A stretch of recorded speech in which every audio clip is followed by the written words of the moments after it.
A complaint that I often hear about the Google Display Network is that it can be expensive. And this can be true if you don't keep an eye on your metrics. In this video, I will teach you the 4 account settings to keep track of to make sure your GDN spend stays under control. Hello, I'm Uzair and thanks for watching this video. So let's dive right in. Number 1, automated targeting.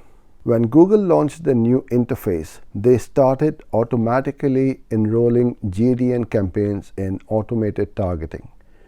It is being reported by many that this is causing a spike in the click traffic, even on the conservative setting.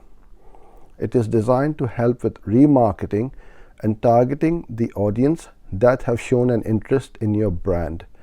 But it is worth reviewing what sites are being shown and to what audience to make sure that this is relevant for you. Number 2, location targeting.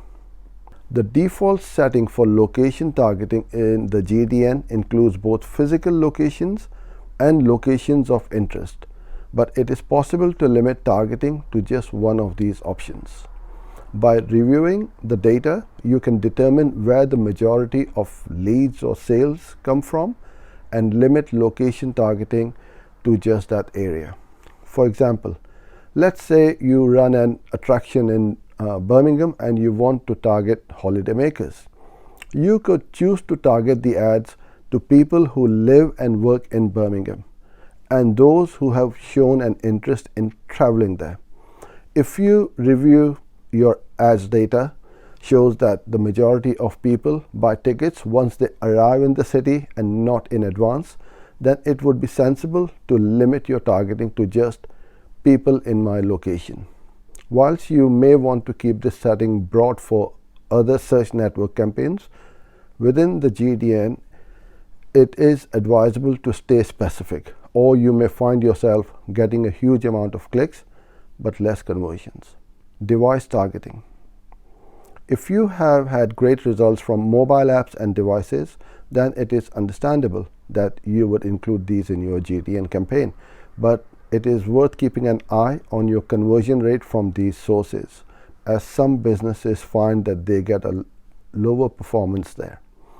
Display ads on mobile devices can also be subject to a higher rate of accidental clicks. So by purposely excluding mobile apps or devices, you can save yourself some money. Number 4, content and site category exclusions. This is a must. As soon as you create your GDN campaigns, go to site category exclusions and make sure to exclude any sites or categories of sites that you don't want your ads to appear on. This will help you to reduce your ad spend. All of the ad settings within the Google Display Network are important, but the 4 above are especially crucial for monitoring ad spend. I hope you enjoyed this video. Thanks for joining in, and I look forward to seeing you in my next video. Bye for now.